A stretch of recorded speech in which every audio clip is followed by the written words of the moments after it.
One really cool ththing is you can see in my cuck chair over there, show hole. I have a special drink. Matt, hole. you need to post hole. Just put a TV in front of it and just shoot at it for a bunch and then kick it into the garbage pile. It depends on when you plan to die, really. That's true. Yes, yesterday. Welcome to Born in the 80s, episode 520. I'm your host, John_Danger, joined by my lovely co-hosts. Matt Haig. And TJ May. We popped on early because TJ's got to go, got to hang out at a high school prom, is what you said? Yeah, it sounds... That's where you're exactly going?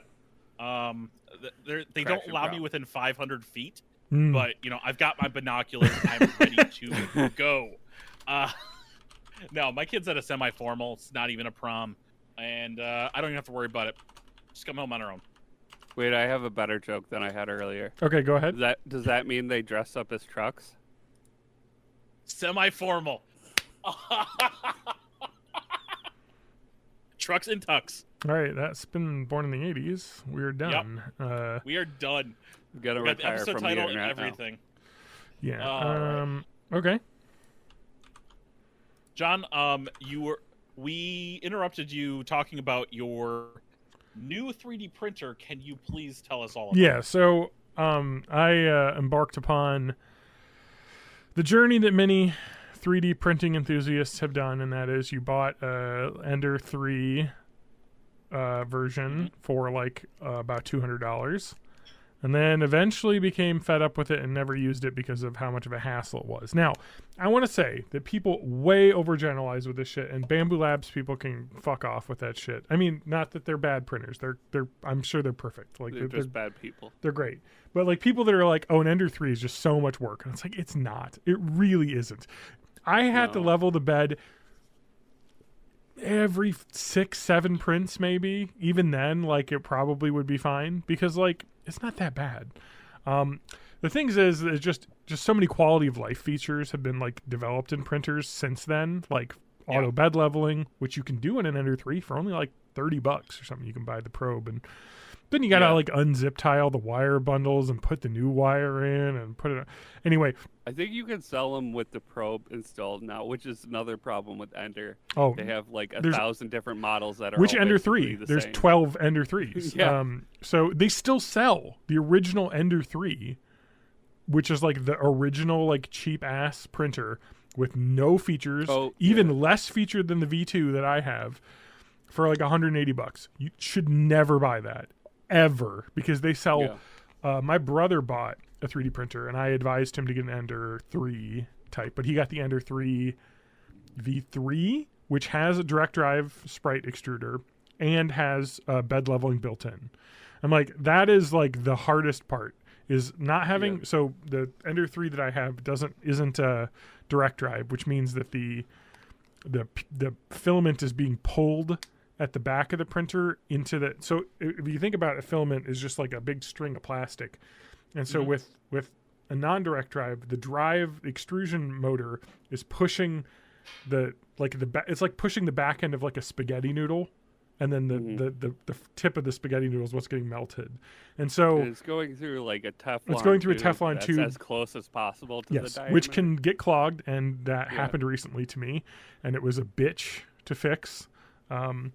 So, and it also means you can't print TPU very well, because it'll bend too much, because TPU is flexible plastic, and so if you could TPU imagine, without a direct drive was a nightmare. Exactly. So the Mark IV-S that I bought the kit for way too much money. I love the company Prusa, and I'm all in on Prusa because they're the original OG open source, creator friendly. We make stuff for creators. They specifically talk on their website how we want to make tools. We don't want to make marketplaces. We're not trying to sell you ink. We're selling you a tool that you can use to make things. And every single piece of that you can buy on their website. So if something breaks, I can replace it. And they're built for that. And they're also built, and they support their printers forever. Like, you still can buy Mark III parts, and you can buy Mark III to Mark IV upgrade kits.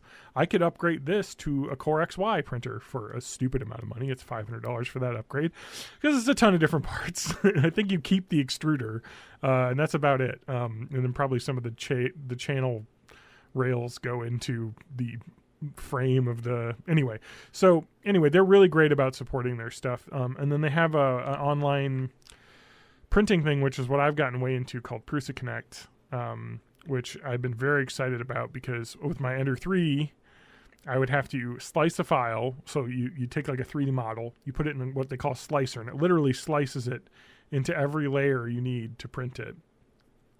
And so I would have to take that, put it on a USB drive, go plug the USB drive. It's not even a USB drive. It's an SD card into the Creality printer, and then load it from there. And the version I have actually has a nice screen that is an actual LCD. The original one's just like a monochrome, like black and white, like text only screen. So this one doesn't show images of your file though. So you have to name them well so you know what you're printing. But you can. But again, the Ender 3, fully open source. So you can look this up online. I watched this. There's people that just spend hundreds of dollars and hours upgrading their Ender 3 into like a crazy printer, because you can install. Yeah. So that Ender 3. I did the Raspberry Pi. Yep. Which I didn't know how to do at the time, so it took me a long time to figure out how to set up a Raspberry Pi. And then you install the Octopi. Yep. And then you got to find the right extensions to do what you want to do. Yep. And then you figure out how to access that from your computer, which you do just by typing in the right IP address. Yeah. But if you're like me, you have to figure out how you find the IP address of different things on your network. Yeah. You have to whether it's changing or not.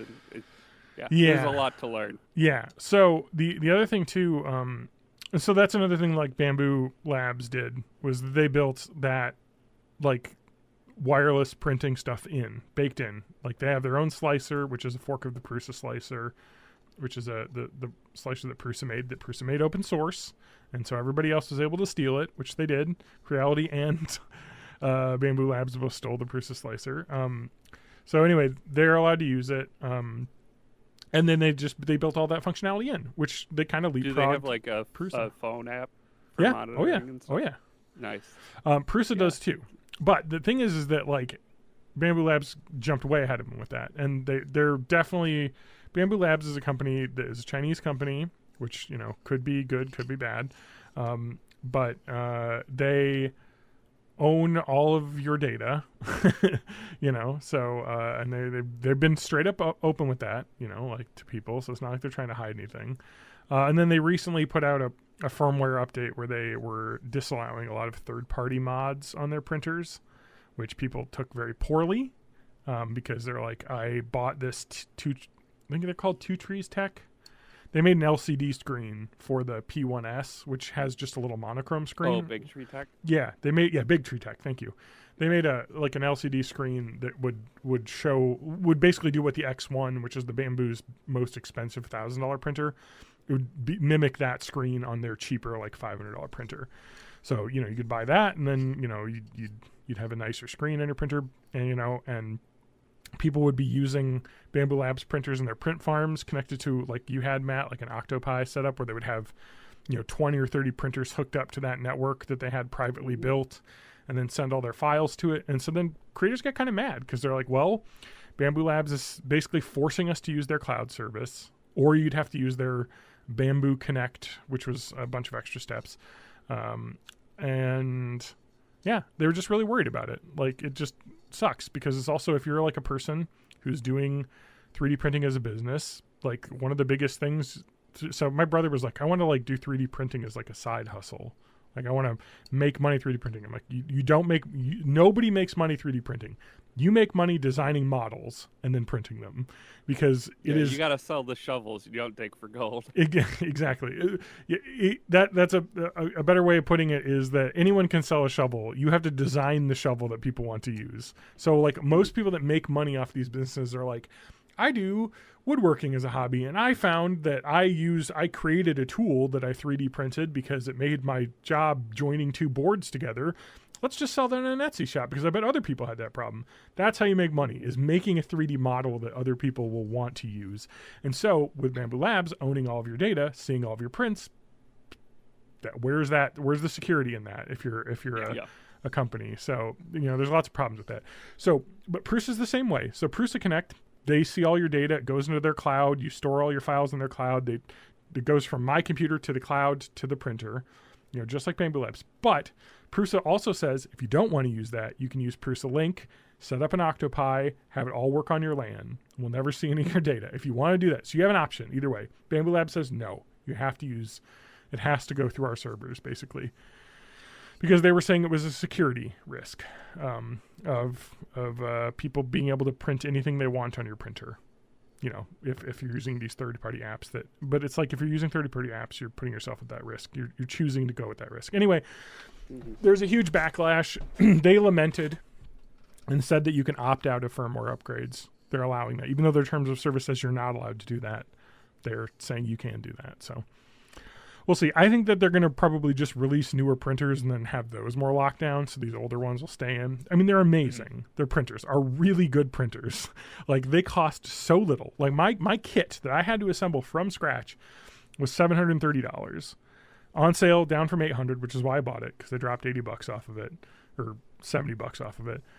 And the Bamboo Labs ones just show up, and they work. And if you don't care about your data being, tracked or whatever, it's fine. Like they're like $500. Like the P1P is $500, or the P1S, the enclosed one, is $500. And then you can get a multicolor printing system for an additional like $200. So for the price I got mine, I could have an enclosed printer that has 4 filament selector built in for the same price as what I did, and I didn't have to build it. It's because they're Chinese, so they can afford to just do mass quantities at very low, markup, because they're doing the enshittification where they sell you something for basically no cost. No, they're being propped up by a bunch of fund money.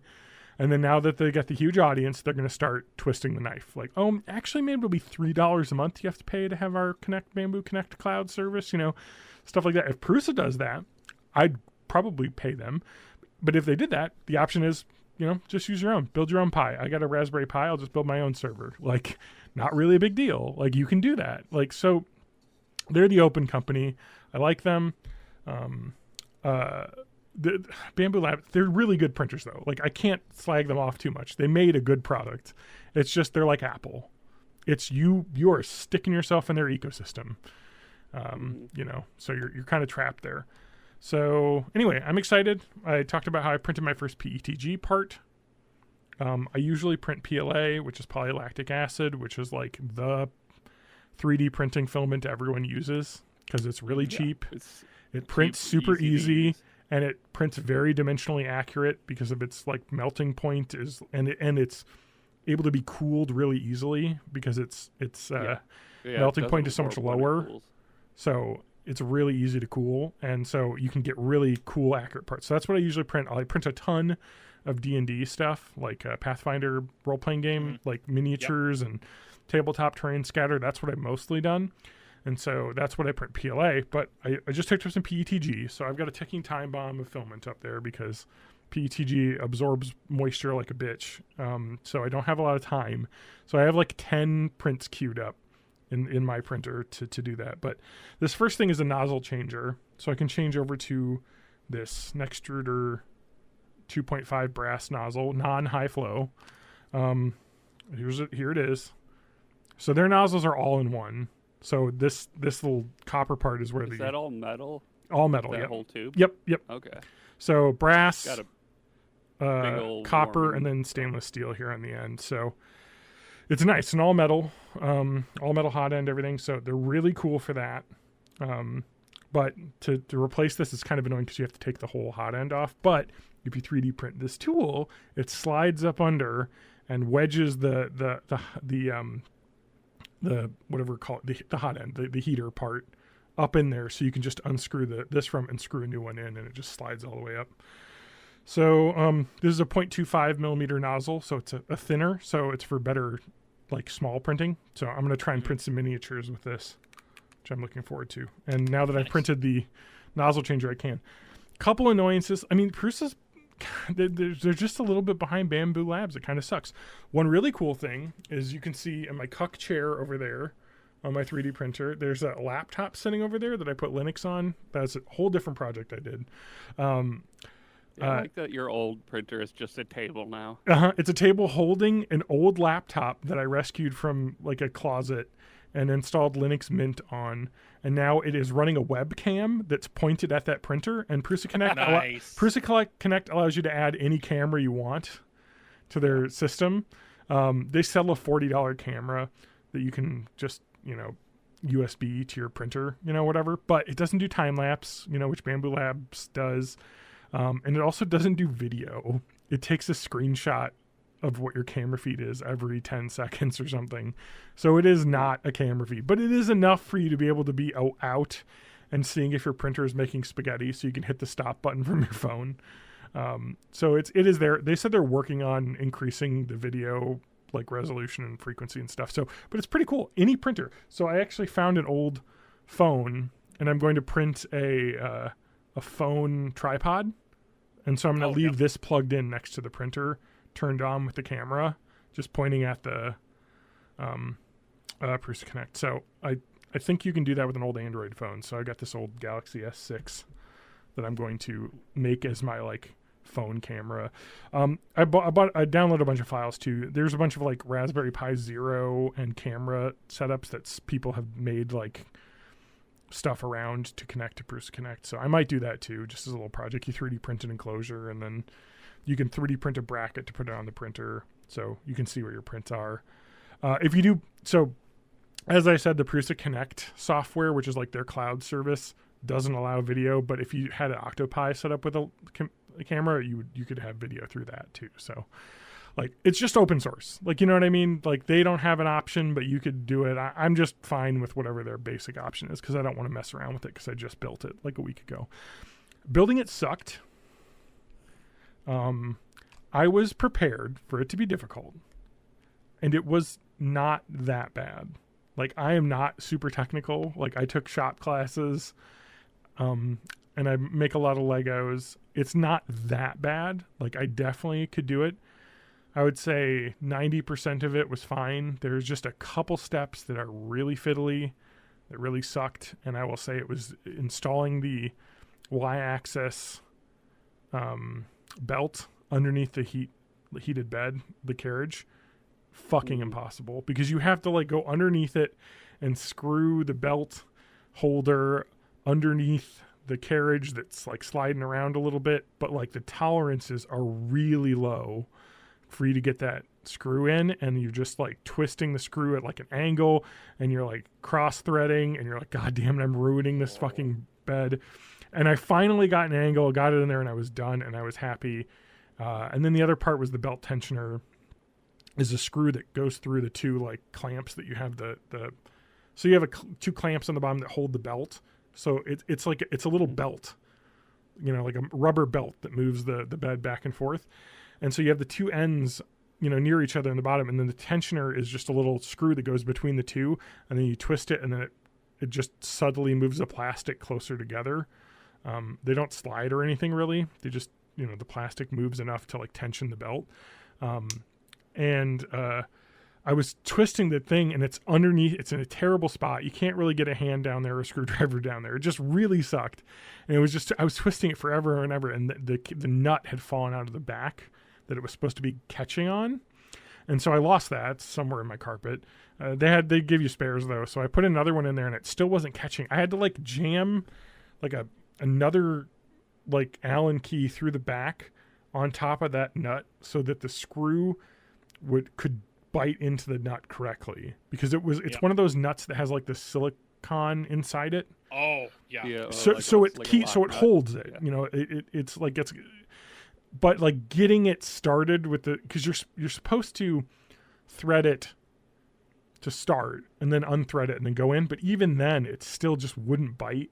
And so I had to like just put a ton of pressure until it finally bit, and then it did that. They have a really cool not phone app, it's on their website to test your belt tension, and you hit it like a guitar string, and it can tell the what is it, frequency and hertz. Frequency, yeah. Of what the sound is, and that was pretty cool actually, because you could just twist it and you could hear it. I've heard of people doing that just by ear when they're setting up printers. Oh, you definitely probably can, because that's awesome that they have an app for it. Yeah, it's just a certain frequency, so it's like it's like 90 hertz or something like that. So pretty cool. I mean, honestly, that was the only part that was really sucky. That and the cable management just sucks.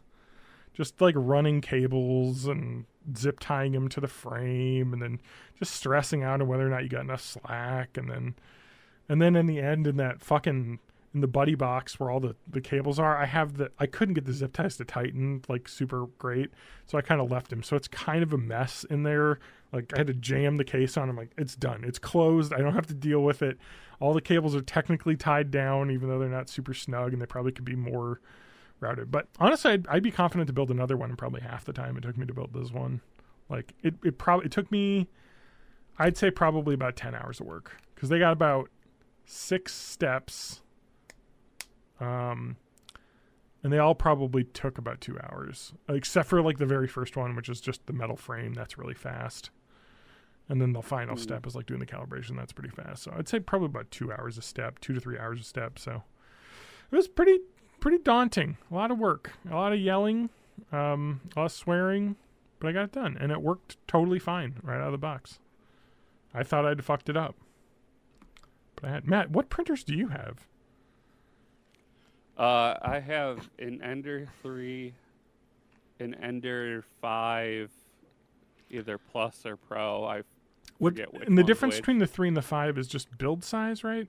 Yeah. Yeah. Well, yeah, and the 5, it's like a cube with 2 Z-axis. Got it. Yeah.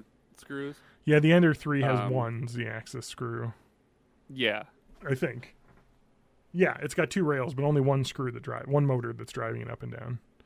So it's dual Z-axis. The Z-axis is the biggest difference. Yeah. Yeah, this has dual Z-axis. Yeah, and then I have the resin printer, which all of my printers have been stuck in upgrade purgatory for a while, so I should probably get at least one of them up and running. And that was the problem with the Ender 3, because it's like, I'd love to upgrade it, but upgrading it typically involves printing stuff. So if I disassemble it, I don't have a printer to print the upgrade parts. So now I could, although I suspect this Ender 3 is going to another home. So nice. I believe one of the podcast hosts has expressed interest in it. So I said I would just give it to him. Yeah, I think I saw you guys looking at printers the other day. Yeah. I was just like, you're going to come up here. You can have it. I could probably sell this thing for like $100, and I would rather just to go to someone who will use it, and I don't have to deal with trying to sell it to someone who will complain. Because I only bought it for like $200. Like, they're not expensive. Like, I don't know. Like, so it'll probably go to a good home. Maybe I'll buy another Ender 3 and then upgrade that one as my spare. Honestly, to me, like, the thing I would buy is a bigger printer.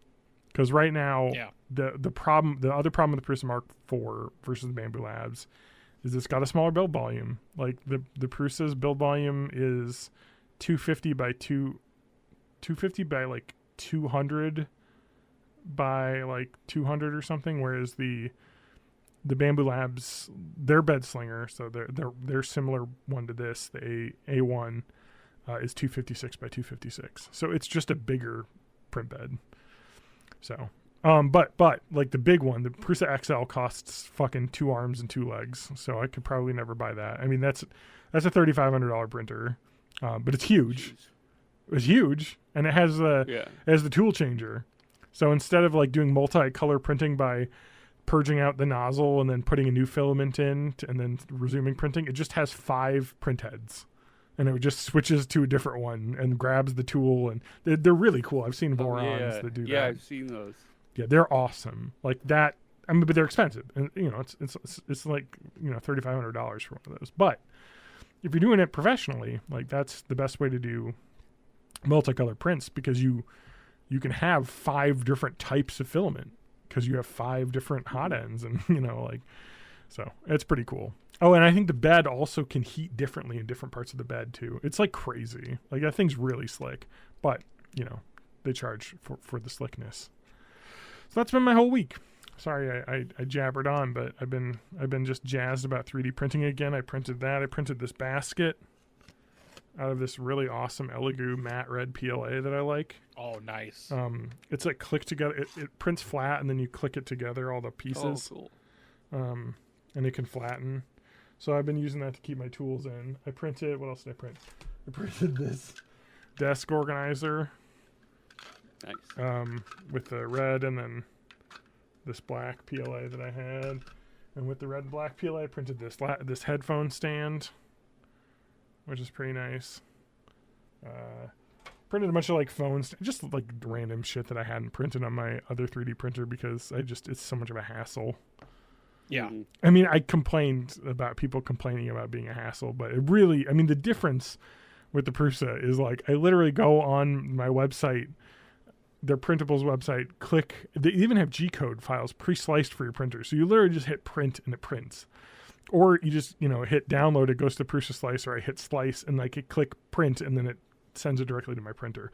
Whereas before I'd have to like find my SD card, find my fucking SD card USB stick thing, slice it and then level it and the other difference, that printer prints at 50 millimeters per second. This guy can do way higher than it. Base profiles are set, but 250, so it's 5 times faster.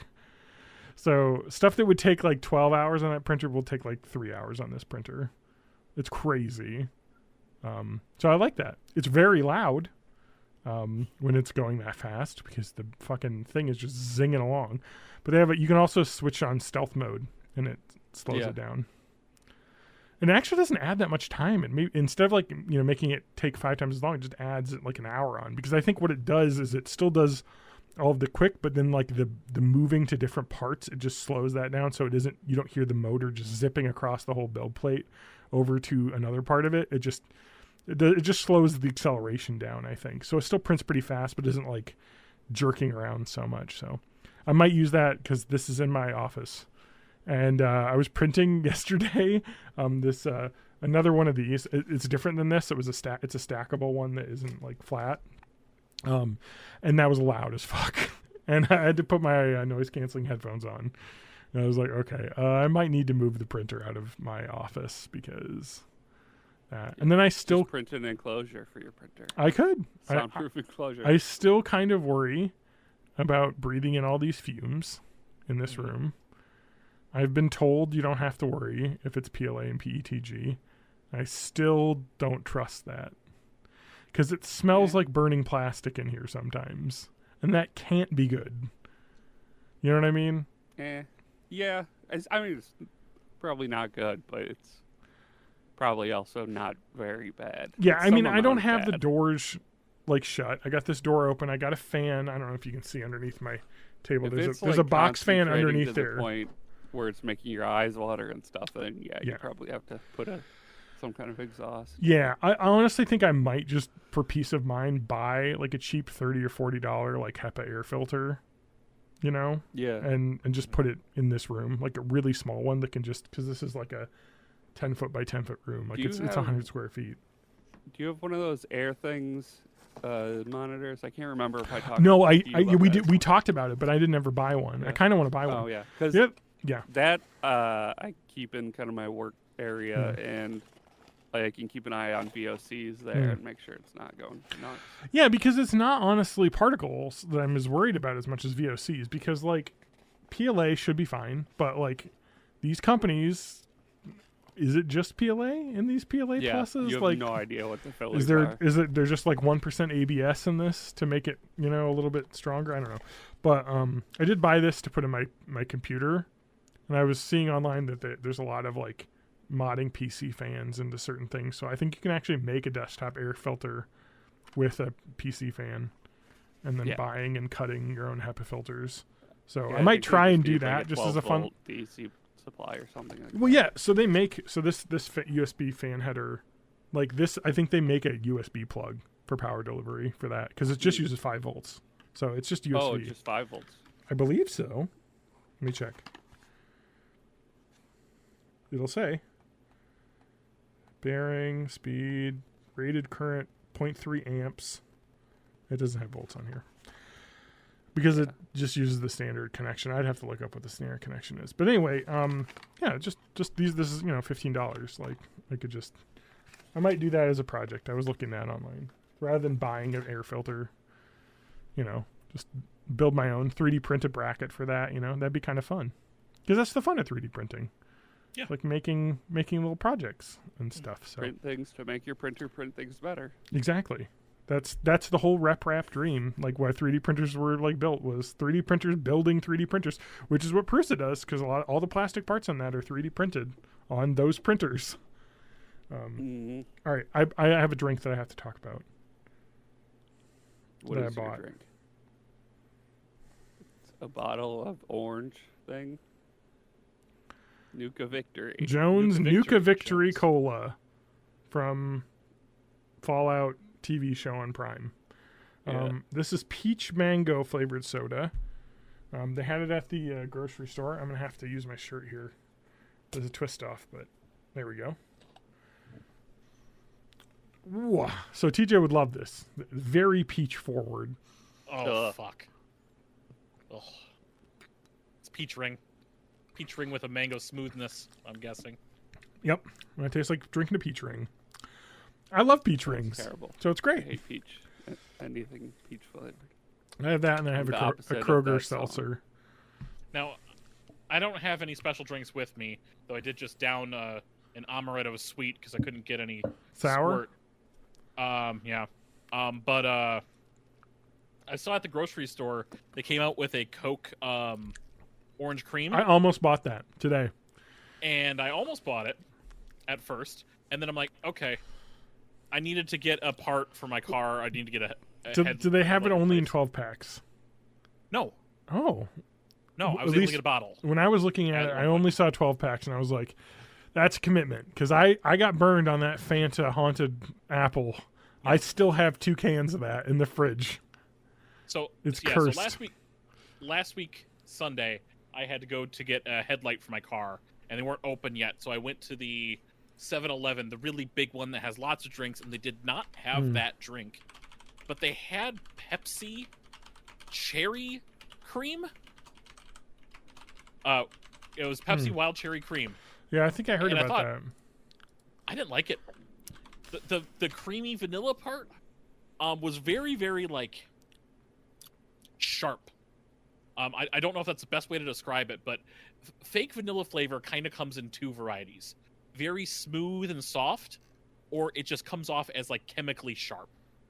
When Coke Vanilla and Pepsi Vanilla came out years ago, I found that the Coke Vanilla kind of left me with a sharp taste in my mouth afterwards, whereas the Pepsi was nice and smooth. This Pepsi, I did not like it. Did not like the cherries and cream. But then later on, I did try the Coke orange cream, and that was very nice. Very nice. It's not just the orange, though. It's definitely something about what they did for the Pepsi cream, for their vanilla cream, just was not... It was off for some reason. But yeah, highly recommend it if you get a chance to find a 20 ounce. That way you're not stuck with it forever. Because I'm trying to cut down on my soda intake. Have it, once every now and then. I can't just be a soda sommelier for the rest of my life. Oh, you can. Oh, I can. Just life might not be that long. Yes, exactly. Or with a few less teeth and pancreas that doesn't work. Oh, who needs a pancreas? Yeah, do you really need one of those? Yes, I would love to keep my pancreas. I don't want an insulin pump. Insulin and stuff. Yeah. I feel like the pancreas is one of those organs that you definitely need to have. It's actually one of the worst organs in the entire body. It's like the that XKCD meme of like all of the internet being held up by one little pillar that's like one SQL database. Yeah. Being held somewhere by a guy maintained by a volunteer. Yeah, exactly. Or or something like it was like a COBOL library. Yeah, exactly. It's some tiny piece being held up by one guy that the whole internet depends on. Your whole body depends on your pancreas. Like it does everything, like digestion related, which you need to live. Mm-hmm. And it does everything. And doctors also like don't know how to fix them. Like they're like just a really sensitive organ that is really difficult to do surgery on because of where it's located. It's not like a liver where you can just take a chunk out of it and it still works, you know. No, I think I think it's the pancreas. I've heard of people like damaging their pancreas in like an accident, like physically damaging it, and if part of it breaks off, it can grow a whole new pancreas somewhere else in your body. Maybe. Is that pancreas, or are you thinking the spleen? I might be thinking of. I think you're thinking of the spleen. Yeah, because there's that Dumb House episode about that, where the guy had the one disease. Like, oh, it was the disease. We just didn't take out all the spleens. Yeah. Yeah. But it is like one of the most important organs in your entire body because it produces all of the enzymes that do the like digestion. It makes insulin. It does like hormone control over like making it so your cells have energy to do things. It's just very the important. Powerhouse of the body. It kind of is, to be honest. Yeah. So yeah, which is why like diabetes is so terrible, like especially type 1 diabetes, you know, because you lose that insulin pump, you know. You have a robotic pancreas that will only doing one part of what the pancreas does, the insulin hormone part, not the everything else. All the digestive stuff. So yeah, that's why pancreatic cancer is so terrible, because you can't really do surgery on it and you can't really damage it. And it's in such a difficult part of the body to get to that you usually don't know until it's like too late, basically, because it's like deep in there and it doesn't like, it's like stomach cancer, you know, you throw up. Like the pancreatic cancer, you might not ever notice until it's way too late. So it's terrible. It's a really terrible part of the body. But you know what? Human 2.0, redesign. Get rid of the pancreas, or change the let's give the duties of the pancreas out with repair in mind. Exactly. That's what Prusa does with their printers, design to replace any part you want. So Prusa, get on making human body 2.0. Like, I think the pancreas is doing too much. You could probably give some of those duties to other organs, and split it up, and then get rid of the or at least figure out what we're doing with the appendix. Like, you don't have to get rid of it, but you got to give it a job. You know what I mean? Yeah. Like, it's going to be a better job than just the than cause you to have surgery sometimes. Yeah, I know. Last year. I know. Yeah, I know. I mean, Independence Day. We have found Independence Day. That was a great title. It was a great title. You got to give it to us. But I mean, it does have a very minor job about gut biomes, but that's about it. That's all it does. Yeah, it's minor. Mm-hmm. Let alone, I can't even see my scars because, dude, medical science, man, I tell you. Jeez, like laparoscopic. Yep, yeah, it was a laparoscopic procedure, and one of my scars in like my belly button. Much everything now. Yeah, they hide one in the belly button. Yeah. They even do surgery. They'll even do like the laparoscopic surgery through your groin, like down where you can't really see it too. Yep. So 1, 2, 3. Yeah. Yeah. It's just they'll just put the scars basically where no one will ever see them, and we just fill up your body with air. That's the worst part I've heard. Is having all of the air in your abdomen that slowly degasses. Yeah, and you can feel it. And I was kind of prepped on that a little bit before, a little bit after, but it was so insignificant I don't remember it at this point. Yeah, I just heard people saying that could be really painful. You like a Ziploc bag. You just get all that air. Oh, they could, but you don't want that. More stuff will come out. More stuff will come out, or you put an air pocket. You don't want it. Oh yeah, exactly. Yeah. So, yeah, it's kind of funny, but anyway, so it's really cool. Like medical science is we gotta be like Prusa here. Let's build artificial pancreas. Somebody build that. Yeah. I mean, they kind of have it, part of it, but 3D print me some replacement tendons that are more flexible. Oh no. No, I'm fine. Don't get old, listeners. Don't get old. Don't get old. Honestly, start daily stretching young. Yeah. And when you say that, Matt, you're saying stretch yourself daily. Don't go find some young people to stretch every day. Oh, yes. Daily stretching. Don't stretch the young. But you can harvest their blood. Yeah, I mean, if they just let you do that if you're rich. Yes. So, before I get to wanting to force Matt to talk about his life, John, have you been posting shorts on YouTube of your Arma, of your Arma shit? I did. Yeah. Okay. Because I've been getting notifications about that. I'm like, what the fuck? John's posting shit on YouTube? So I noticed. So I'd been streaming some of my Arma Milsim stuff that I've been doing on Twitch, just because, like, why not? Because sometimes there'll be people that can't make it, and it's like, well, at least they can, like, watch it. Or if people are, people die during the op, we don't have, like, respawns sometimes, or at least sometimes you have to wait until, like, we can like do a respawn.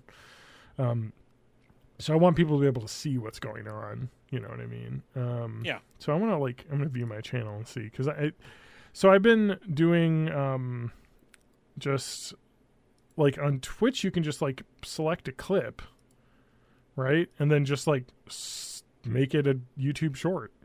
Yeah, so. And you could do all your editing there. Yeah, exactly. If you want to cut your screen in a couple, two sections, two slices. But exactly. Still. Like. They just make it dead easy. So I was like, I'll just put those on there, because I had a couple highlights that I had highlighted on Twitch that I was like that, because I saw Twitch is ruining its service, I guess.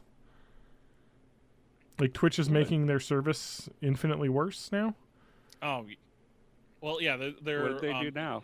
It's they're limiting how many hours of upload. That's upload, not stream. Yeah. Your stream doesn't count as uploads. Yeah. Uploads is correct. Uploading an external thing to play, and then there was something else they're limiting too. Well, uploads include clips as well. Oh yeah, uploads. So if you have highlights and clips, so there are people that have been streaming for like 10 years. They're like, I have like 2,000 hours of clips on my stream page. Like everything pre the date that they're making this thing is grandfathered in. Your total. Okay, yeah. I hadn't heard that, so people were already freaking out. But that's kind of one of those things. That's just like YouTube is just like, we got infinite space. We'll store whatever you put up forever. Yeah. Why not? We'll just use it to train whatever AI. Well, yeah. Come up with in the future. Well, yeah, because before they didn't do that. But now they're like, well, that's a monetization stream that we can utilize. So why not? Like, why should we not be? Oh my God, sorry. This is pissing me off. There.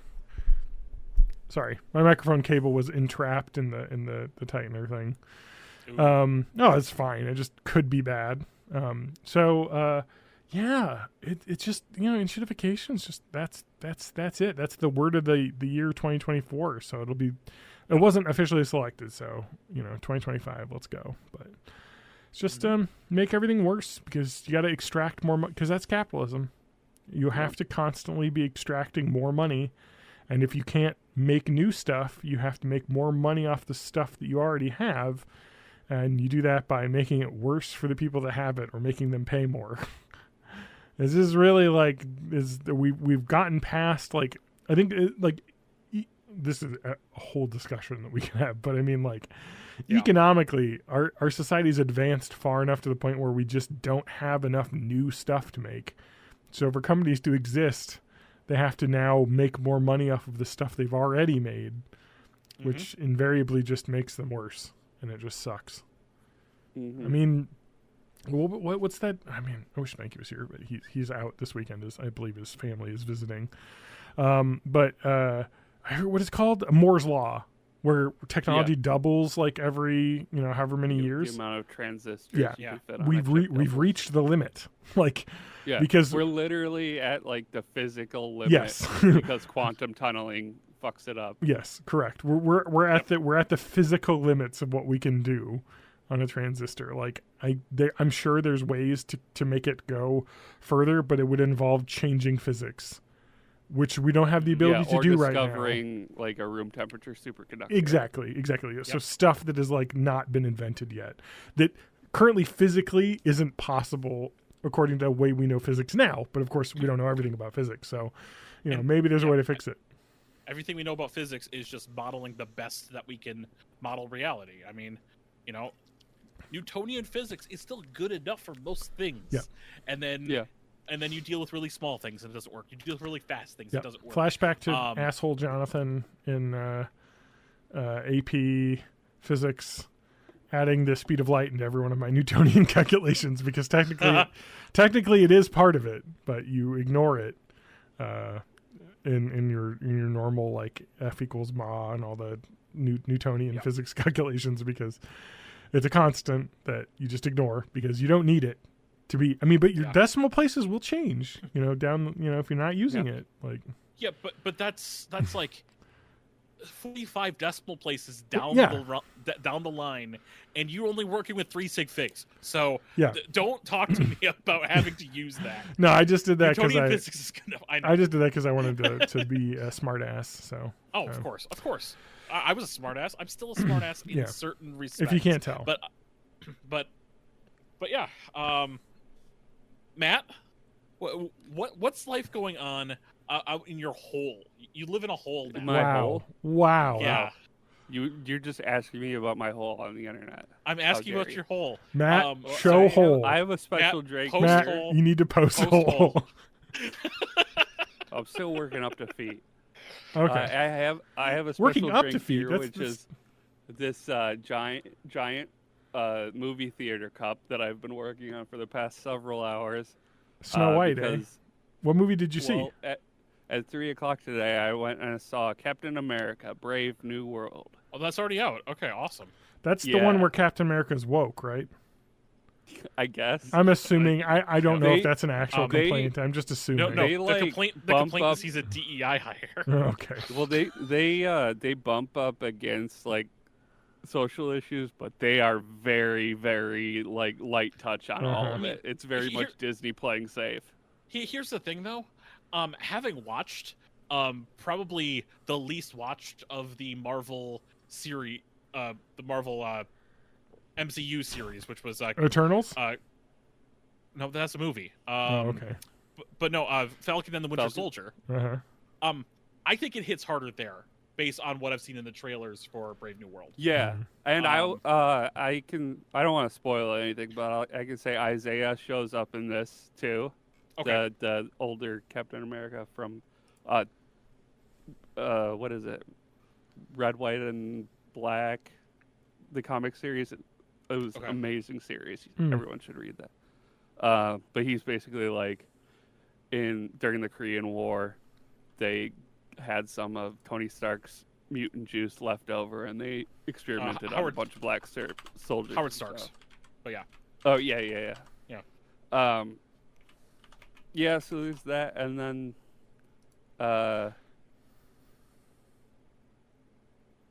there's a lot of like, you're not Steve Rogers, blah blah blah. How do you live up to like a symbol like that?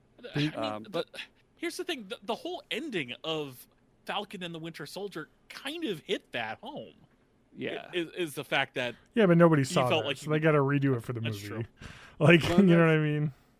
Honestly, this is just M. Night Shyamalan's The Last Airbender. Yeah. They took 440 minutes of material and tried to put it into but you have but you don't have Indiana Jones cashing a paycheck in that. Although I heard he was actually pretty good in this. Yeah, he's really good. So he's the new Thunderbolt Ross, who I guess the original actor died. But he's like the one who was trying to do the Sokovia Accords during Civil War and like rein in all the superheroes and whatnot. Yeah. And he's trying to turn a new leaf after being like a shithead his entire life and alienating everyone around him. And Harrison Ford gives I think a really good performance. Yeah, that's what everyone said. They were like, who's just trying not to be shitty. Yeah, I mean, really hard. As much as Ford can be a one-note actor when he just feels like phoning it in, he could put a good performance. Yeah, he's got a history of that. Yeah, but that's the problem is he just kind of phones it in a lot. You know? Just because he can rest on I his don't laurels. think he did that here. Yeah. Well, that's good.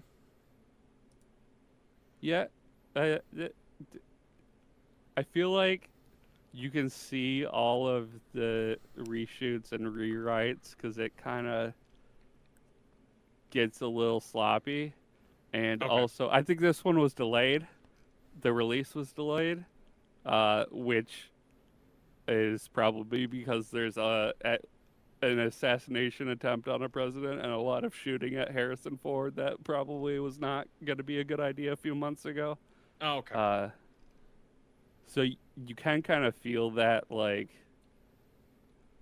playing it safe in a lot of ways. But overall, I think it's a good movie. I think it's entertaining. So, no more spoilers at this point, but patented born in the 80s rating scale. What do you think? I forget. Is that out of 5? It's out of 5. No decimals, no fractions. Half stars. Half stars are for cowards. I would say, as a movie, 3 out of 5. As a Marvel movie, 4 out of 5. Got it. Okay. I that pretty much tracks what I've heard. People are like, yeah, it's fine. Mm-hmm. If you want to see an action movie, it's an action movie. Sam's being all, like, hopeful and goody two shoes, and then he's got the cocky loudmouth sidekick of Torres, I think is his name. A lot of cranky old man stuff. It's got a lot of good stuff. It's just at some point, some of the, like, big scenes that are just 100% CGI just get a little bit like, all right, I'm just watching a cartoon. Right? I'm just watching, like, CGI renders fight other CGI renders, and maybe everything looks too shiny, and maybe we don't need as much of this. But all the parts where they're actually, like, having character moments are pretty good. Yeah. Cool. It's good to hear. Yeah. It was a little bit weird that I saw there were 3 separate superhero trailers before this movie. There was Superman, Thunderbolts, and the Fantastic Four. It was just like, wow, there's a lot of these things. I know Thunderbolts is going to be bad, but I think it's going to be campy bad in the way I want to see it. Yeah. It's definitely not going to be as good as the James Gunn Suicide Squad. Oh, okay. I still haven't seen that. But I really like that. But that is... it's going to be lacking the James Gunn-ness. And I think, like, outside of certain directors, I think Disney just plays it way too safe. And everybody's too shiny and clean, even the bad guys. So James Gunn did the Suicide Squad, right? Mm-hmm. Yeah. Okay. Yeah, that's the one I haven't seen. I saw Suicide Squad. What are we, some kind of Suicide Squad? You saw the one with Will Smith in it. Yes. Yeah.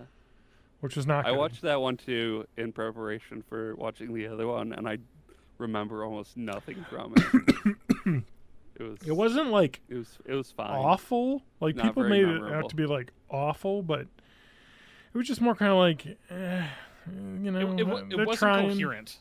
That's really all it was. Yeah. It's like they're trying. It was just scattershot. It just didn't work. You know, Harley Quinn was awesome. Like, that was great. Mm-hmm. But and there was some great she action goes to in it. Visit the Joker in the middle of that movie. That part was terrible. I hated that part. There was just some weird stuff there. Just like, whatever, man. Like, I don't know. The Jared Leto Joker I still want to see more of that because it's just so insane. Yeah. Like, I want them to make that movie because I want to see it. Not that it will be good. Anyway, I still haven't seen the Joker. The Joaquin Phoenix movies with Jared Leto's Joker.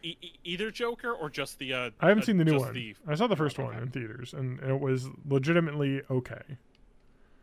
Had some really cool parts. And then it became people's personalities, and that's the part that sucks. It's the stuff outside the booth. And then the second one's just like a whole fuck you to the first one, I've heard, but also I just haven't really sat down.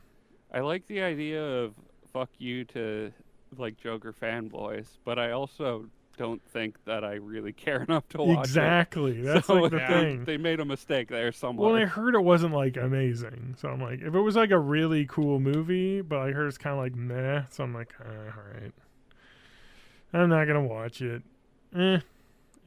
Anyway, and I think he said he was done making them. That guy, that director, I forget what his name is. Are we getting more The Batmans? I don't know. Batmans. Because that was a really good one. I hate that with DC will get like a good movie here and there, but they're like in their own universes. Yeah. Pattinson on film's delay. Batman 2 is happening. So they're making a sequel. And we might get a third Joker variant because that was the credits tease. Who's the Joker in the Pattinson one? I don't know. Damn. He was just a voice and a silhouette. Oh, I think it's the creepy little guy. What's his name? Barry Keoghan. Danny Trejo. Yeah, Barry Keoghan. You know Barry Keoghan. He was in lots of stuff. Is he in the Fantastic Beasts movie? I don't know, probably. He's a British he's a the creepy actor from child. the UK, so I just know him from Banshees of Inisherin, where he was nominated. He was in Eternals. I and Saltburn. Definitely tried to watch that movie a couple of times and Dunkirk. fell asleep. It was rough watching Eternals. Anyway, I do like him as an actor. He's a really good actor. So, it sounds like he's definitely going to be the Batman's Joker, which would make sense. Have either of you guys started Marvel's What If season 3? Absolutely not. I've watched none of it. I like What If. What If was really good. I think I've season seen 1 was all awesome. of them.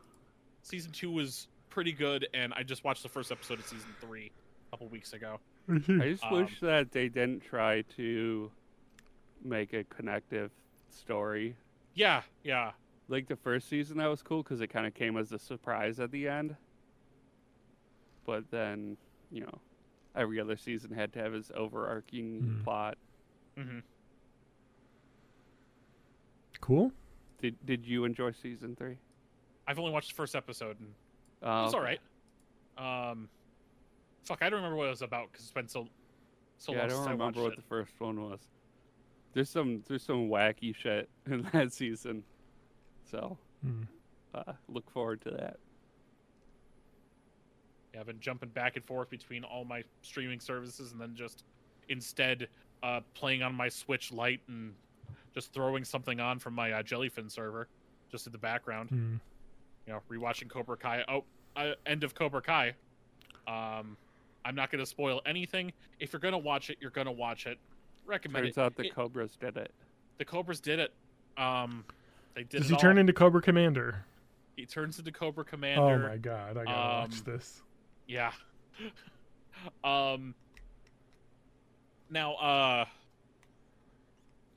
British YouTuber Carl Smallwood, who did the old Fact Fiend videos way back when, he's kind of talked about how Cobra Kai is basically, it's Karate Kid, but it's at the end of the day, it feels anime now, even though the whole thing is live action.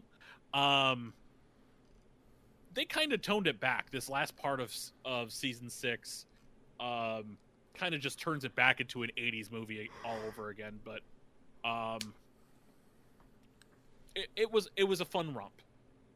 Yeah, I can't believe it's had 6 seasons. It just feels like it just started not that long ago. 65 episodes. It's 10 episodes a season, but season 6 came out in 3 parts of 5. So, I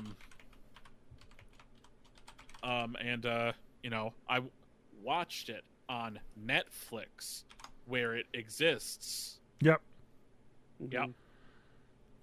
I mean, honestly, I agree with Louis Rossman's video that he put out, where he was talking about Disney Plus adding ads into the premium tiers, basically. And it's just pirate shit. Fuck it.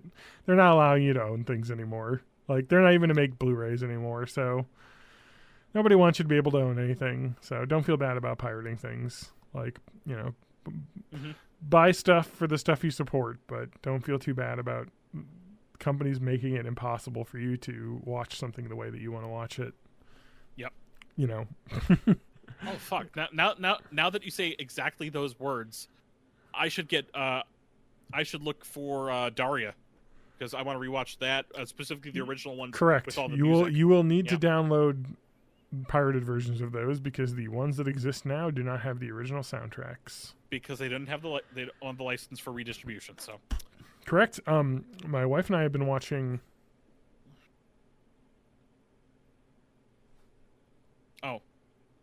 My wife. Thank you. Jeez, guys, you got to pick the slack I was up on thinking about TV shows. So my wife and I have been watching the challenge, the challenge. MTV's the challenge, and we're deep in now. We're in season 36. The problem with that is I want to start it from Road Rules, and I can't get Road Rules Nope, you on can't Paramount get those Plus. It's fucking bullshit. Yeah, they only love the old Road Rules. So the Paramount Plus starts with season 10 of the challenge. The first or maybe season 11, but the first 10 seasons aren't there.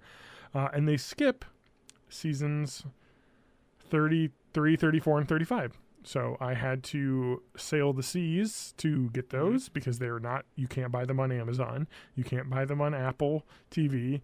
They're just not available. And people were speculating as to why. One of the characters is in prison, or one of the people that was on the show is in prison now for doing revenge porn.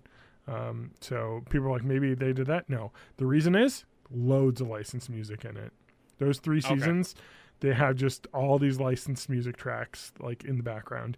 Whereas a lot of the seasons, they'll just have their own butt rock that they just probably got a house band to do for covers of stuff for, basically. This was all licensed music. So I'm it was music licensing. There's no way. Especially because I saw you can purchase the seasons on Microsoft only. Okay. You cannot buy them from Amazon. You cannot buy them from Apple, only on Microsoft. So whatever deal they have with whatever record company that those music tracks were licensed from, it's so fucking dumb. Licensing is turning people towards piracy. It's so stupid. I do not pirate when I don't have to. I'm stupid. I buy Blu-rays still. I buy 3 or 4 Blu-rays a month, because they'll have a sale on Amazon. They'll be like, oh, you can get the Batman 4-pack Blu-ray for $15. I'm like, shit, that's the original Keaton Batman Returns, Batman Forever, Batman and Robin. I mean, it's got all 4, and it's only $15. Of course I'm going to buy that. And then I rip them onto my Plex server, so I have HD versions of them. So I try not to pirate. But when shit like that happens, and you can't buy the movie that you want or the TV show that you want, I just can't pay you for it, what the fuck is my other option? I don't know. Part of my learning Japanese has been watching this Japanese TV show too, Game Center CX, which is really fun. It's just it's how YouTube is people playing video games. That's this was a show, but it started in 2003, so it's way earlier. And it's a challenge, so he's got to beat the game in the episode. Yeah, I think you've talked about this on the podcast before. Yeah, exactly. I love the show. I want to watch it. Yeah. So I love the show. Kotaku aired 10 episodes. The website Kotaku aired 10 episodes that were translated with English voiceovers and stuff. Those you can't find anywhere, because they don't have the rights to that anymore. Because of course not. Not because of music licensing or anything, but I think it's because Kotaku got bought by whatever fucking Gizmodo Media Group company. Their holding company. Their holding company has the rights to this, so it's just gone. It just sucks. You can't watch it, but you can watch. And is it really piracy? Because you can't watch these in the U.S. There's not a way to buy it, so it's I can go to the what I do? I go on Fuji TV's website and use a VPN and then watch them there. That's still kind of piracy. But what you can do is fans have taken the episodes off of the DVDs that are Japanese. I guess I could buy the Japanese DVDs, but they've taken them and they are putting fan subs in. so that you can watch those. I've been trying to watch them without subs, in Japanese only, because that's kind of my thing. Is if I'm going to try and do Japanese immersion, there's no subs. Yep. Gotta learn it. You gotta learn it. I've been watching an anime no subs right now, and it's tricky. It's tricky. I'm watching Nadia, which is the anime that Gainax did before Evangelion. It's really cool. Okay. It's like a steampunk world with very Jules Verne ocean adventuring. Like steampunk kid finds this magical girl Nadia who's got like a magical amulet. I don't know. I'm watching it in Japanese, so I'm not catching a lot. You know, I catch a Janitis every once in a while. You know, I catch the numbers that I know, dates, letters, like stuff that I have. Is this Fushigi no Umi no Nadia? Yes, Nadia the Secret of Blue Water? Okay. Yes. I'm just looking up. Fushigi is secret. No is like of or owned by. Yeah, literally Nadia. It's Nadia of the Mysterious Seas. Yeah. So, Hidden Waters. Yes. Yeah. Anyway, so that's a really fun anime. But I'm watching it because they put a Blu-ray out of it that's restored. Nice. It's fucking gorgeous. Like the Blu-ray. Like, I love it. I saw an article about this on anime. Did you know the Blu-ray versions of anime are different than the aired versions? Yes. Yeah. Yes, I do know that. They're significantly different. Especially recent, because they redraw them. Exactly. They clean things up. Yeah. So because of the production schedule and the airing schedule, they're just putting the shit out just so it can get on the air sometimes.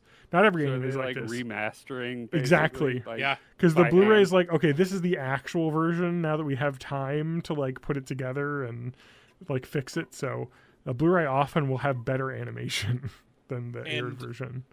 And so you'll see distinctions on websites where you can download anime. Where like this is the Blu-ray version, this is this is the good version. When you're watching stuff though on streaming, they'll keep the TV air ones, because they want to encourage you to get the better version. Later. Correct. And I'm not. I mean, I buy anime Blu-rays too. Like I'm not going to not buy them. Anime, they still gouge you on the price of those Blu-rays, but sometimes you can get them in sales. So that's why I usually wait for sales. Like, oh my god, I've talked about this on the podcast. I talked about Dragon Ball Z Kai. I was trying to buy all the Blu-rays. I was going to say Kai. Yeah. Volumes 3 and 4, can't buy them. Out of stock. $200 someone's selling them for on eBay. Mm-hmm. Like, it's like fucking dumb. Like, fuck scalpers. That's all I gotta say. You guys go vamp. I have to open the garage door for my wife. My wife. Okay. My wife. But I'll be back in like 2 sorry, minutes. it'll never happen again. All right. Yep. You guys talk about me while I'm gone. Yep. Post hole. So John. That John, he's a real nerd for like an anime, huh? I like anime. I just don't watch a lot. I have a few series I watched way back when, and then I'll just rewatch for fun. And it's all really, really dumb stuff. It's either, hey, I liked Star Ocean for PS1. They made an anime based off of the first disc. If it didn't get canceled, they would have probably continued the story. And I only watched it in college with the fan subs, and then later on, I finally watched it because they had all the episodes on YouTube with the English dubs, and the English dub sucks. It really sucks because main character of Star Ocean 2, and that's the one that got remade in case you ever get to it. Star Ocean, the second story R. Main character, it's a dude named Claude C. Kenny. But in Japanese, it's Crowdo, and everyone just really pronounces Claude in the dumbest way, even in English. They don't even try to. I'm talking about bad dubs, and specifically Star Ocean EX. How everyone pronounces Claude as like Claude. It's bad. It's really bad. Yeah. There's some joy in those old dubs. There is. Was it you that told me about Excel Saga? Yeah. Uh-huh. Yeah. I rewatched that recently. The English dub is awesome. Yeah. That show spreadsheets and stuff. Yeah. It's killer. It's a great show. That's not that crazy. There's Excel esports tournaments. Yes, there are. Yep. No, see the reason I wanted to watch Excel Saga way back when is Excel is the name of the planet in Star Ocean. And not related in any way. No, not at all. Although the two main ladies in Excel Saga kind of look like they're like trying to cosplay as Claude from Star Ocean. But at the end of the day, the show is really dumb. It's about someone who's unemployed who gets a job as basically a henchman for an evil guy and just does everything wrong. And then they kind of do I guess Community did it later, but where like every episode is just a different fucking genre. It's fucking hilarious. Oh yeah. The whole thing is just Excel Saga is really dumb. Yeah, it's dumb in all the best ways. Yeah, exactly. It's awesome. It's like Shin-Chan kind of dumb, but in a different way. Yeah, I mean it's poking fun at itself as well as anime tropes. Oh yeah. Which is really fun.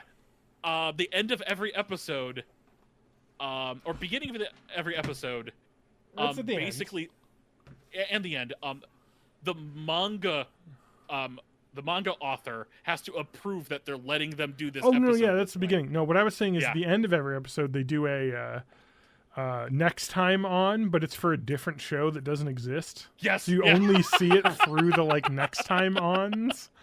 Oh, yeah. Fuck, I want to rewatch this now. It's really funny. Like I have it on my Plex server because I have the DVDs. The first episode starts kind of slow, but once you get into it, it's great. It's just zany. Like one of the characters is like the cosmos, like just the like things that happen to people, the cosmos, and she takes a liking to a particular gentleman and makes his life hell because things just keep happening to him. It's just like it's wacky, like, and it's really fun. So the other thing. So I've just been buying dumb shit. I bought this. TJ, maybe you know what this is. Have you seen one of these before? Oh yeah, I just bought one of those for my kid. Yeah. Like for college. It's just an extra monitor. Portable monitor. It's by the Zipper company. It looks like it looks just like a tablet. Yes. But it's just a monitor. Well, I bought one because of how fucking cheap they are. Yeah, they're $50. Cheap, worth it. 100% worth just it. To have a portable HDMI like display, and it's powered through USB-C. You know you could plug in a switch just with a USB-C cord and it just works? Yep. Although I wouldn't trust that. I'd still rather dock it. So it says specifically you can do it direct, but you should be pulling power. So there's two USBs on this, so you can plug USB-C into the switch and then this power into that. So you could do that. I mean, they say to do the dock too, because then you can do the HDMI from the dock to this, and then.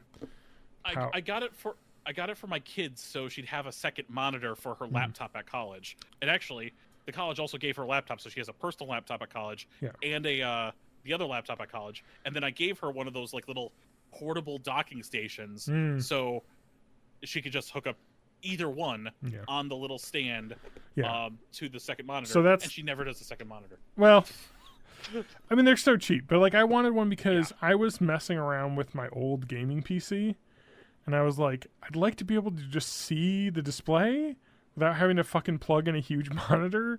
You know, like just having something this small that I could just put on the desk to connect to it or sit on top of it so I can see it. Or I was digging around and I found where did I set it? Oh, okay. Well, it was on the desk a second ago and I was messing with it, but you know. But it also comes with a magnetic stand / flat case.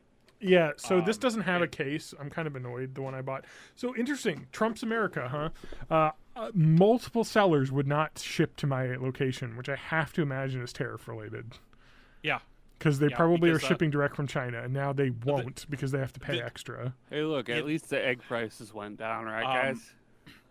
They took the lower limit on the fact that cheap stuff was exempt. Oh, I forget what that's called. Something exception. Yeah. Something exception. Where it was like any sale below $800 or something like that, $1,000, somewhere around that, would not be subject to tariff or taxes or whatever. So you could de minimis exception. Yeah.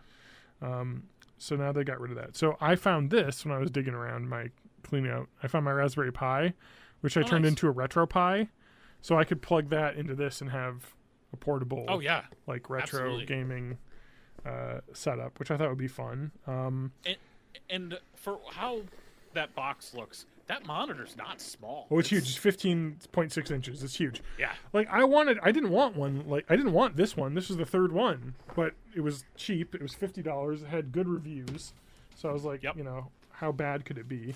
But the couple annoying things about it, let me pull it out of the case here. It doesn't have a case, which a lot of them have like a flip cover case. Does that one not have it? No, it's just a screen. So the way that it stands on the back is it has this... Oh, you've got a kickstand one. Okay, kickstand, yes. So I'm going to probably 3D print a case for this. It's way too big, but I think it's wide enough that I think I can get on build plate. So I'm probably going to just do like a 3-part snap together, just something to cover it. Because because my thought was I bought this because I was at work and there was somebody visiting, you know, from a site in Switzerland, and he had brought his computer laptop, and then he had this, one of these with it. So he had a second monitor.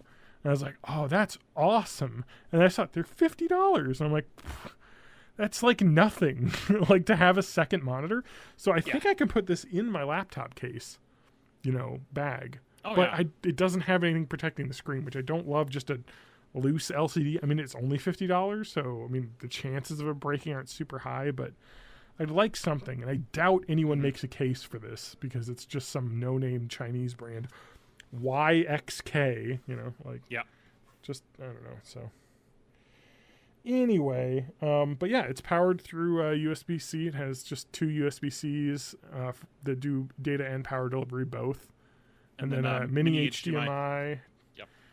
And then on this side, volume buttons, power and volume, and a power button, and a headset jack, an OSD, so you can like change settings, and then a headset jack. And it's 60 hertz IPS, so like it's just a screen. I'm excited. Yeah, I'm excited to try it out. You know, just to have a screen because it's $50. Like.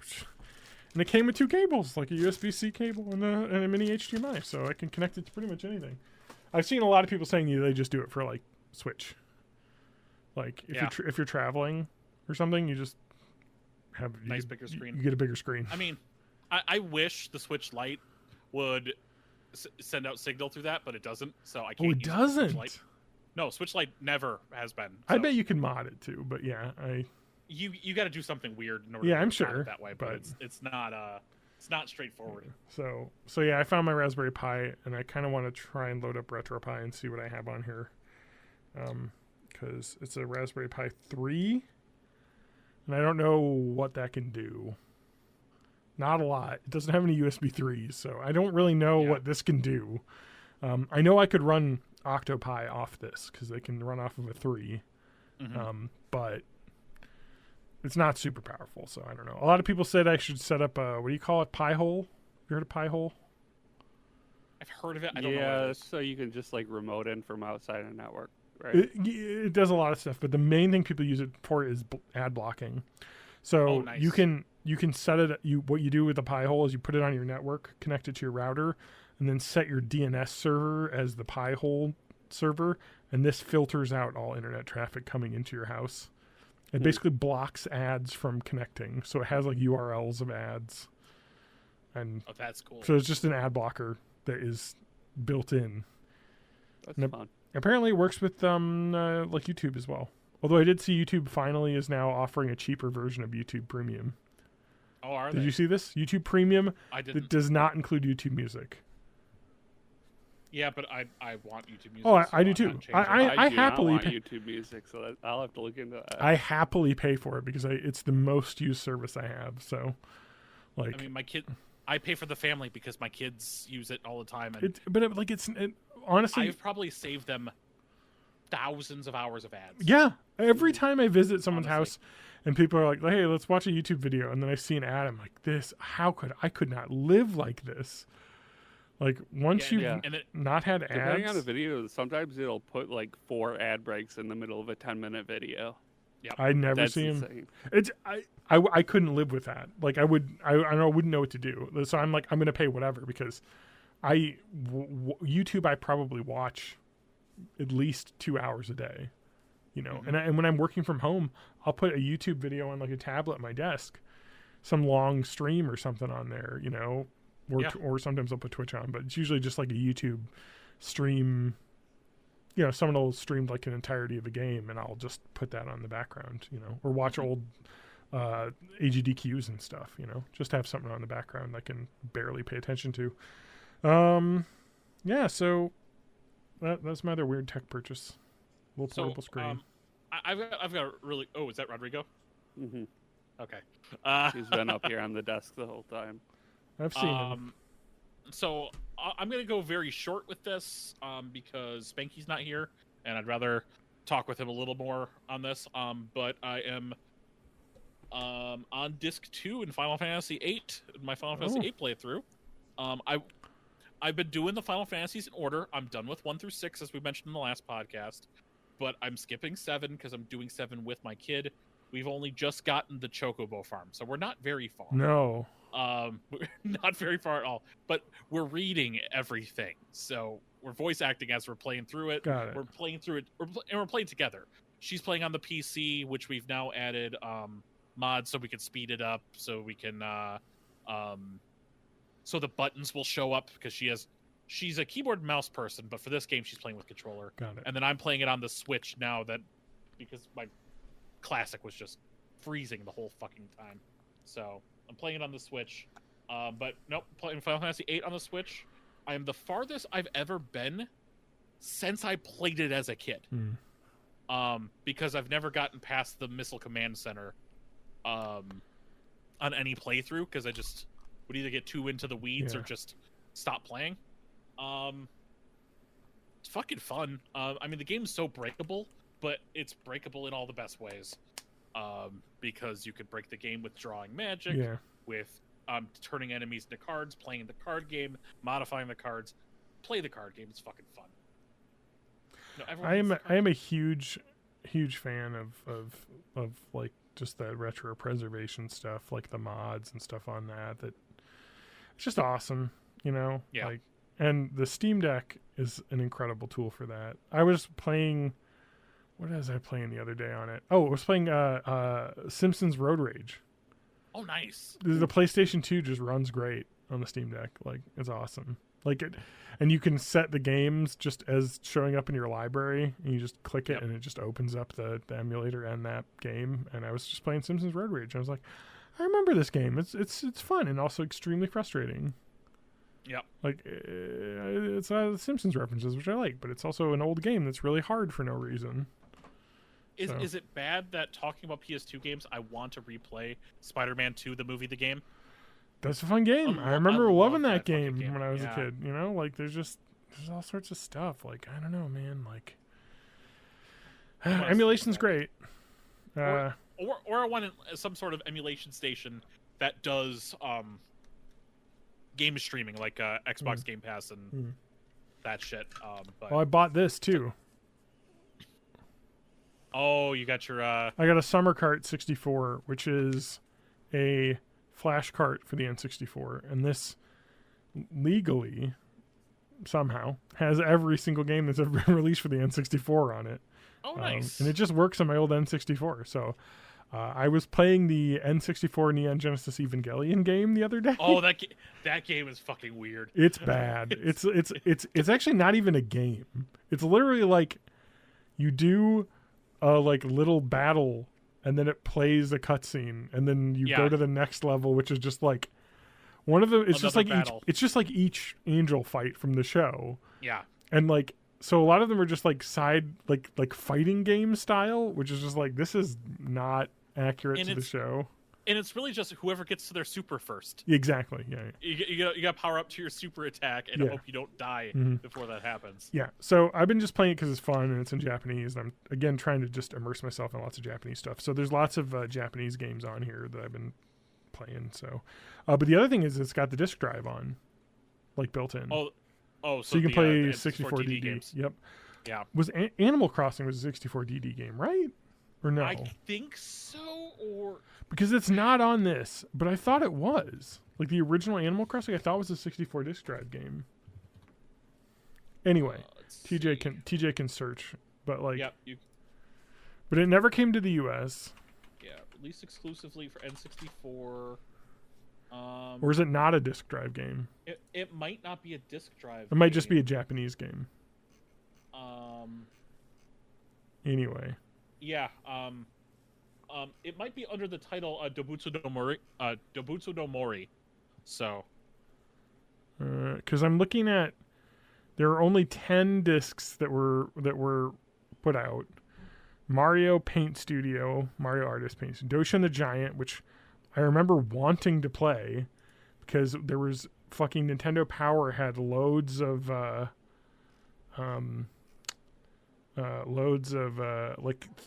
pictures of it, you know, like, oh, this is gonna be a thing that's gonna come out, but then it never came to the US. Sounds like it did get released in the EU only in 2002 as a GameCube game. So that's kind of what happened with the disc drives. They just kind of became GameCube games.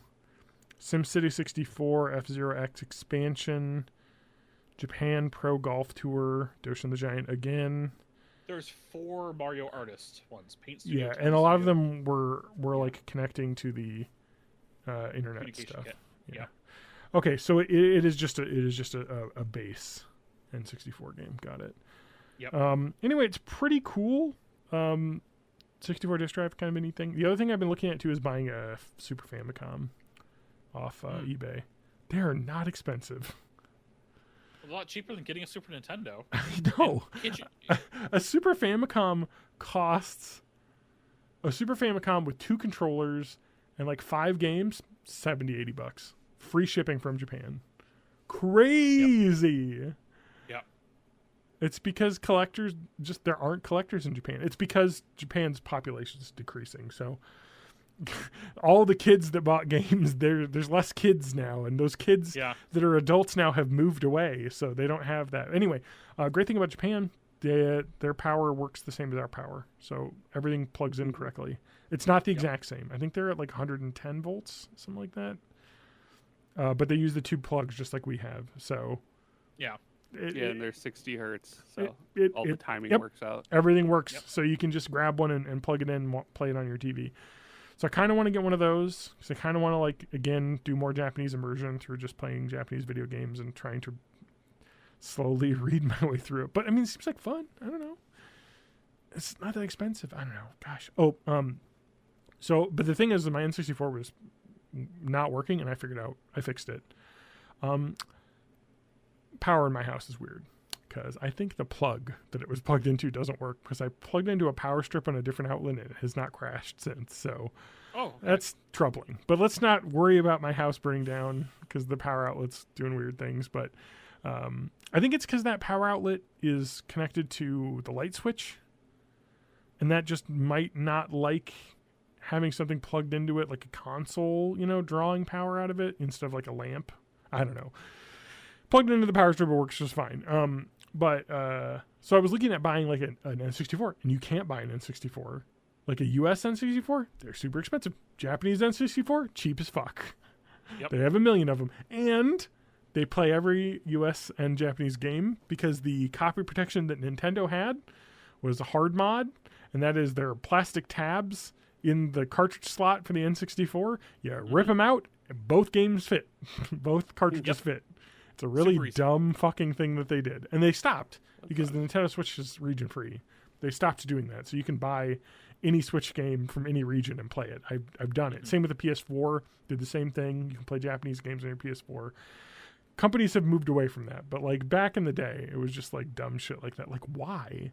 Why does it matter? Because they wanted to sell you the US version at the US price? I guess. I mean, I don't think people were doing a lot of import back then. Anyway, yeah, pretty cool. Yeah, especially between Japan and the US because they're both NTSC standard. So everything runs at 60 hertz. Like they should just run. And they do, it turns out, if you snap off the little plastic tabs. So with the US, you want a US Super Nintendo because the US Super Nintendo can play Super Famicom games, but the Super Famicom cannot fit an SNES cartridge in the slot because they're a different plastic size. Like the pins are all the same, but the plastic cartridge out, you'd have to like Dremel out the cartridges themselves to fit in, and you don't want to fuck with a cartridge. Whereas with the, I think the US one, I think you just need to break the tabs off of the Super Nintendo so that the Famicom cartridges fully seat. Something like that. It's really easy. I have a regular Super Nintendo, but I kind of just want a Super Famicom because they look cool. They've got that color scheme, you know, the red. Oh, I love the red, yellow, blue, green, like controllers, like which connects like up. Super Mario RPG like uses those for your color icons. I'm like, it's badass, and they did that with Europe too. They used the same color scheme for that. Yeah, the U.S. just had our weird gray and purple for some reason. I like the gray and purple. Yeah. Well, it is an aesthetic. You know what I mean? It is. But I like the other one too, so I'd like to have both. But we did get that color scheme finally on the new 3DS. Nintendo 3DSs. The regular size one uses the button colors, and the XLs use the labels of the buttons are the correct color. So I think what was it? A is red, B is yellow. I don't remember the colors. Yeah. Super Famicom. Let's see here. I'm just reading the Animal Crossing N64. Yeah, so it was just not a disc drive game, just a regular one. Yep. Well, I'll have to try and play that. See what that's like. I don't know how that will work with the clock on the Summer Cart 64. Does it have a real-time clock? I don't know if it does. I don't know if that would work. Oh, your thing, yeah. Yeah, on the flash cart. Because I have to imagine that N64 Animal Crossing.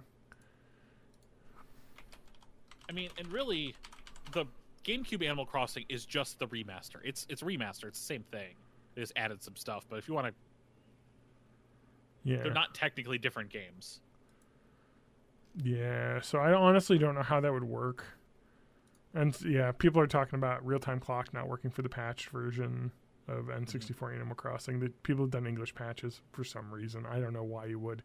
It's the N64 game, or it's the GameCube game. Yep. It's almost no different. So like, I think it's just graphically worse, but it's like the same base game. So anyway, I don't know how you would do that. Dobutsu no Mori. Yeah. What does that translate to? Animal forest. Got it. Okay. I'm assuming animal is Mori and forest is... Forest of animals, yeah. Well, yeah, something like that. Anyway, continue on. I need to translate Dobutsu. Just so I know. Dobutsu means animal, so sorry, Mori is forest. Animals of the forest. Or whatever. So, let's talk about what else do we have to talk about, boys? We're like low on time. Do we have a Koozie Chronicle? Yeah, I think we can do Koozie. I had some Am I the Assholes that I had queued up, but they're not really. Let's save that for Spanky. They're not blowing my hair back, you know. They're not blowing your asshole back. Yeah, they're not yeah, blowing my back out. Postal. Let's scroll down to last things. Okay, so last thing we had talking about Odyssey of the Mind and Horsecocks for some reason. I had a really good one. So we can do, I think, a couple posts here. So we have Untitled Post, Sunday, 17 April 2005. Had a sweet, relaxing weekend. Woke at 5 a.m. on a Saturday. Ooh, spelled that wrong. To go to the citywide garage sales in Mineral Point, Wisconsin. We got some awesome swag, about 10 cool hats. So I was like collecting like hats, like trucker hats and stuff. So I got some really cool hats. A stereo that plays LPs, 8 tracks with speakers for $5. I also got an Atari 2600 controller with a couple games, an old metal clock, and some various other little things. Overall, good showing for the Mineral Point garage sales. So that's some really weird stuff. There was an old box with a factory label that said professional vibrator. The print looked like it was from the 40s, but I did not open the box, fearing the contents inside. It was an old lady's house. My friend Jake, rip in peace, got a free 27-inch console TV, which we took out to his farm. At the farm, we proceeded to fill the TV with 5 slugs from a 20-gauge rifle, along with a couple birdshot rounds, 20-gauge shotgun, not rifle, along with a couple birdshot rounds for show. After we took the gun to the TV, we grabbed a sledgehammer and smashed up the remains. It was fun. That's the stuff you do out in rural, like, farm Wisconsin, is we just got a big trash pile out in the pasture and just put a TV in front of it and just shoot at it for a bunch and then kick it into the garbage pile. So on Saturday night, I saw Showtime 25 at the Freeport High School. Showtime 25 is the show choir that my friends did from Freeport. I love Showtime. Showtime is their show choir. Showtime is amazing. Extremely high production values this year. They did this awesome segment explaining the history of Showtime. They started off with cavemen. They had sticks, and they started to beat their sticks on each other in rhythm. And then they played their like Showtime theme that they had composed due to the different lengths of sticks. They had like kind of Blue Man Group where they had like plastic tubes that would do different like pitches. Yeah. So. Boom whackers. Yeah, sure. It was very Blue Man Groupish. Oh wow, that show was amazing. They're a quote Grammy award-winning music program, is what they say. I don't know how that works. But their music part must have won a Grammy in the past. My friend Cole was in it. His whole family is friends with my family. It's complicated. His parents were friends with my aunt, and then we're all like the same age, so we all kind of hung out as kids. We always called them cousins, even though we weren't cousins, but they were just basically like bonus family. That's why I went to it. Got a few things to look forward to this week. Wait, none of that. Nope, the only thing to look forward to is May. Star Wars, Family Guy, or maybe Hitchhiker's Guide is something to look forward to. Next year is something to look forward to, Jordan. I say, my friend Jordan, who I was going to hopefully be roommates with next year. Check out my website, Flash Games. So I have tothelimit.tripod.com was my tripod.com website. And you could just put Flash Games on there, just like I had like a Tetris and stuff. And replies, Ashley says, Atari, sweet. Oh, and I'm finally caught up on Naruto, waiting for 131 to come out. Fucking Sasuke balls like a baby. I think that was the end of the first arc of Naruto as well. 131, I think that's like the ending. Anyway, and then let's do one more, or at least one more. Untitled, Friday, 22nd April, 2005. So just next week. Heck, it's Friday. I feel like posting. I have no clue what to talk about. The one act I am in is going well. If only I could learn to memorize lines. Arg, the world is really closing in on me. Finals time. It is that time of year when every teacher wants you to do some sort of large project for class, or read a huge book, or take a test, or write a paper. I have to do all of these as well as acting in the one-act plays and having a life. Not that I have much of a life these days anyway. One thing I'm extremely happy about is I'm starting to find my own humor sense. I have developed a extremely quick wit lately, and I'm always being complimented on how funny I am. It really feels good to get praise. Well, no major events to report. I will tell you if I explode. And then Adam responds, how dare you develop a quick wit? That was my one saving attribute. Now you have one too. Aw, man. And then, quote, runs to the nearest mountaintop and screams, why? Exclamation point, exclamation point, exclamation point. Anyway. And then the next one is really good, but we'll save that. Yeah. Because it'll be a whole thing. But it was a Zanga blog post a what would you do if I, and then asked like 100 questions. And then I had all of my friends answer it, and I have 4 people answer all of the questions, so we can go through all those. Anyway, yeah, and then we got finals coming up. So my freshman year is almost over. Lots of fun. And then Matt will come into the picture. Right? You're a year younger than me, right, Matt? Yes. You were a freshman in the dorm that I was the RA of. Everybody's favorite character shows up next season. Matthew Hagler. Is that what it's short for? Yes. Is your family smooth talkers and hagglers? Yes. Yeah. Awesome. We will never pay full price for anything. That's good. You shouldn't. I wouldn't. Why pay full price when you can be annoying? I was like in Top Gear. Why pay full price when small price work better? Yeah, just in Top We Gear. also invented the line when something doesn't ring up right. Yeah. Well, I guess that's free then. Oh, That's my family's. God, that's a really claim good. to That's a fame. great line. No, I was just going to mention that the Top Gear, whenever they travel to foreign countries, Jeremy Clarkson's rule is we don't haggle in like these cheap countries because we're rich. Like, just pay what they say. I know you're supposed to haggle, but we can afford to just pay. Like, it's like kind of one of those self-aware things. It's just like, I mean, he's an idiot and an asshole, but like, you know, he's right about that one thing. Like, you know what? When you're on vacation in like India, just pay the full price. Don't haggle like an asshole. You know. Anyway. If you have the money. Oh, if you don't have the money, haggle. Exactly. But if you don't have the money, then why did you go there? I guess, you know, it's an expensive trip. Yeah, I know what you mean, though. You're right. Yeah. They definitely could. Yep. A college kid could be traveling and, you know, I don't want to pay for it. You're a European van life type of person, you know. You can go all kinds of places. Yeah. Matt, you ever going to become a van life person? I've thought about it. I like the idea of I've building thought the van about it. part. And I have a house. Yeah. I just like the cool van. Mm-hmm. I watch lots of videos on want to YouTube. build a van house. I know. Like, I don't know if I want to live in it, but like just to have as like a travel thing, that'd be kind of fun. It's just kind of neat, like all the wiring and like it's like building a mini house.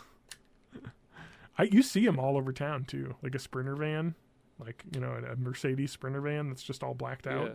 Like, oh, somebody's living in that. Like, if your van is stealthy enough to just look like a regular van, can you just overnight park pretty much anywhere?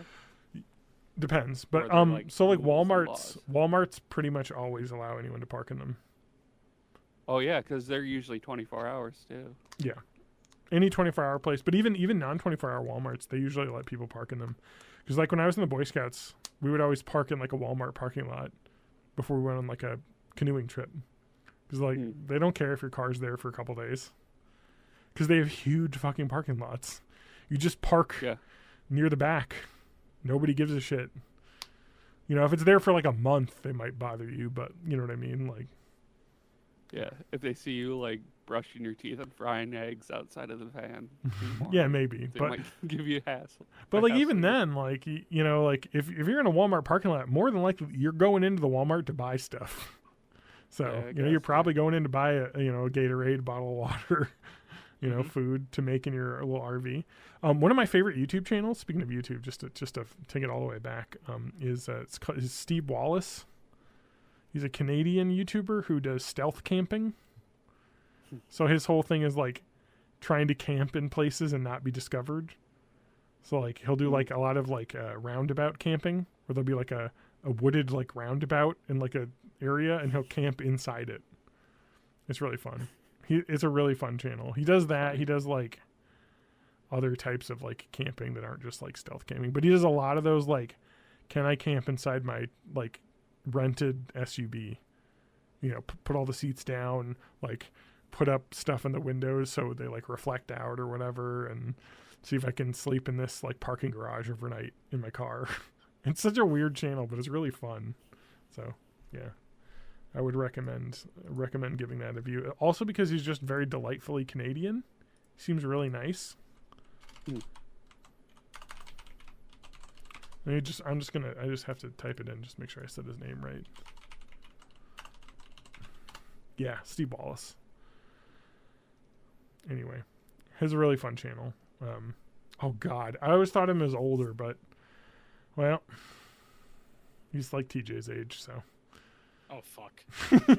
It's just one of those people that you see that you know are like middle aged, and you're like, oh yeah, he's just he's a middle aged guy, and it's like, oh yeah, he's my age. Wait, so am I. I'm nearly middle aged. Uh-huh. You might as well call me that. It depends on when you plan to die, really. That's true. Yes, yesterday. You could be well beyond middle I'm age. post aged. Post Malone. Nice. All right. I think that's enough for the episode. I think so. Thank you, everyone, for joining us. You gotta go get some of those Post Malone Oreos. I had some. I had them. They're pretty good. Yeah. They're What's the weird. flavor? So they're oh gosh, we were gonna end, but then we got Post Malone Oreos. I can report No, I though. just remembered I saw these. I have I couldn't tasted find of it them. like written on the package, but it looked like some kind of chocolate cinnamon swirl type of thing. No, it's even weirder than that. All right. So it has one chocolate cookie, one vanilla cookie. So it's that. Okay. And then First of all, I've always been a big fan of the duplexes. yeah, and so it is a swirl cream of salted caramel and shortbread flavored cream. So like cookie flavored cream. Okay. It is good. It's caramel, vanilla, chocolate. It's pretty good. Okay. Hold up. Uh-huh. Why wouldn't they just make the vanilla cookie No, shortbread? no. Shortbread flavored cream. You make the vanilla cookie shortbread, and then you put regular cream mixed with caramel. From the caramel. wicked mind of Post Malone, cookie flavored cream. Anyway, He's they're like, good though. I just bought my golden lotus card, and I'm gonna invent some cookies. Mm-hmm. This is what you do when you have all the money. I do love Oreos. I like that they've like embraced the let's do weird flavors stuff. Like any business that does that, like it's smart. Like all the soda companies are starting to do it now because Mountain Dew was doing it obviously. And now like Coca-Cola's like we got to do like a new weird Coke all the time. And then we're gonna make what was the Coke flavor they were gonna make permanent and then they didn't. It was like Coke Spice.